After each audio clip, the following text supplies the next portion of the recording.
This year's Marvel Studio panel at San Diego Comic-Con may not have been overflowing with new reveals and announcements, but there was one huge shocker to cap off the evening. We learned that Avengers 5 has now become Avengers Doomsday, and none other than Robert Downey Jr. has been cast as the iconic Marvel villain, Doctor Doom. Marvel fans are still trying to wrap their heads around that announcement. It's a big deal that arguably Marvel's biggest and most important villain is finally going to be making his MCU debut. But why is he being played by Downey of all people? Is Doom an evil variant of Tony Stark? We have a lot more questions than answers at this point, but it's important to remember one thing. Iron Man and Doctor Doom have a long history together in the Marvel comic book universe, and we can only assume that casting will play on that history in one way or another. As we grapple with this surprise announcement, let's break down the relationship between Doom and Iron Man in the comics, and how that might play into the MCU's unusual take on Doctor Doom. New mask. Same task. What can I tell you? I like playing complicated characters. Doctor Doom will always be defined by his feud with Mr. Fantastic. As the traditional origin story goes, Reed Richards and Victor Von Doom were college roommates and intellectual rivals from pretty much the very beginning. Victor was obsessed with building a machine that would allow him to communicate with his dead mother. Reed warned his frenemy that the machine was dangerous, but the arrogant Victor didn't listen. That stubbornness wound up blowing up in his face, literally, when the machine exploded and scarred Victor's handsome mug. One soul-searching journey around the world later, Victor was reborn as Doctor Doom. Mr. Fantastic has certainly remained Doom's arch-enemy over the years, but the Latvian monarch has also tussled with Iron Man a fair few times. Their rivalry really took shape in the 1981 storyline called Doom Quest, where both Tony Stark and Victor Von Doom are dragged back in time to the court of King Arthur. Doom attempts to forge an alliance with Morgan Le Fay, but they're no match for the combined might of Iron Man and King Arthur's knights.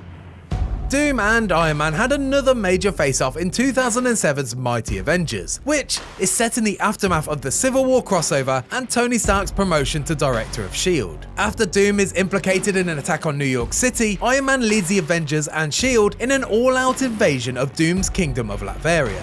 Though Doom wasn't actually responsible for the attack, he winds up in S.H.I.E.L.D.'s custody.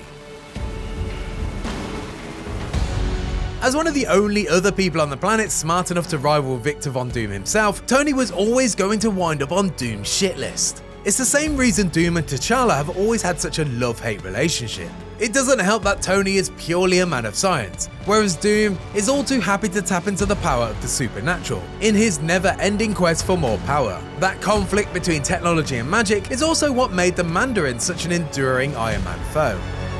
But their relationship isn't always purely antagonistic. Following the events of 2015's Secret Wars, which ends with Doom being redeemed and getting his old face back, Doom turns over a new leaf. He becomes a supporting character in 2015's Invincible Iron Man, insisting on lending a helping hand despite Tony refusing to believe that the former Doctor Doom is on the level. Doom even becomes a new Iron Man for a time, after Tony is left in a comatose state during the events of 2016's Civil War II. That's the premise for a series called Infamous Iron Man, as Doom forges his own suit of Iron Man armor and attempts to carry on Tony's historic legacy. Doom even defends Stark Industries from an attack by the Hood and his minions, but at the cost of his recently healed face. It's also worth pointing out that there are versions of Doctor Doom in the Marvel multiverse who are actually Tony Stark. One of these is Iron Maniac, a version of Tony Stark introduced in 2004's Marvel Team-Up No. 3. Another is featured in 2010's What If, Iron Man Demon in Armor No. 1. In this world, Victor Von Doom swapped bodies with Tony Stark in college. Trapped in his rival's body, Tony swears revenge and begins a years-long quest to destroy Doom's Stark Universal Company. Like Robert said, new mask, same task, and the task for all of us, including everybody in this room together, is for us to help create the greatest possible experience that we can all have together in a movie theater. At this point, we've established that Doctor Doom and Iron Man have a long shared history together in the comics, but that still doesn't answer the basic question. Why is Downey of all people playing Doctor Doom? Why cast the actor who made Iron Man a household name as a completely different Marvel character now? One possibility is that Downey is simply playing a new MCU role, independent of any connection to Tony Stark. Don't forget, Doom is well known for never taking off his mask. Whether that's because he can't or simply won't is part of his mystique. Depending on how over-the-top Downey's performance is, and there's plenty of room to go big with a character like Doom, the movie may simply be able to ignore the fact that the guy underneath Doom's armor looks and sounds an awful lot like Tony Stark. If Downey has proved anything with his performance in 1992's Chaplin and Guy Ritchie's Sherlock Holmes movies, it's that he can really transform himself with the right accent. Good afternoon. And it's not as if Downey would be the first MCU actor to return in a completely different role. Michelle Yeoh played Aletta Olgord in the Guardians of the Galaxy movies, and then Ying Nan in Shang-Chi and the Legend of the Ten Rings. David Dastmalchian also played a different role in the first two Ant-Man movies than he did in Ant-Man and the Wasp: Quantumania, and Gemma Chan played Minerva in Captain Marvel and Cersei in Eternals, so there is a precedent for this kind of double casting. That said, it seems hard to imagine that Marvel just decided to cast Downey Jr. again without intending to reference his history as Tony Stark. Another option is that Doom has been reimagined as a variant of Tony Stark. We know that the newly retitled The Fantastic Four: First Steps is set in an alternate universe, retro-futuristic version of New York City. Perhaps in this universe, Tony Stark is the one who rooms with Reed Richards in college and develops an unhealthy obsession with besting his rival. Victor, what's the matter? Afraid of ghosts?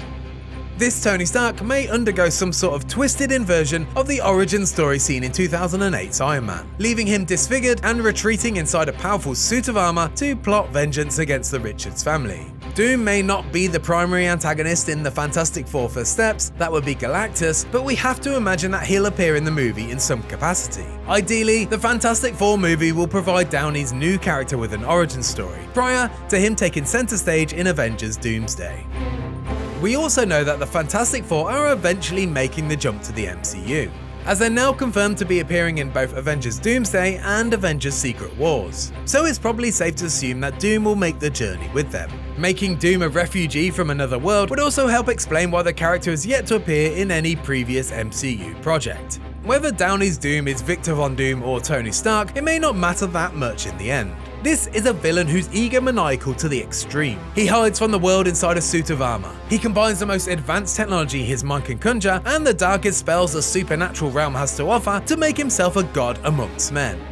He's a twisted version of everything that Iron Man stands for. Where Iron Man was the savior of the MCU, Doom is its greatest nightmare. That's why you cast Robert Downey Jr. as Dr. Doom. It's a chance for the MCU's most pivotal actor to play a completely different kind of character. We've seen Downey at his heroic best, now it's time to see how evil he can be.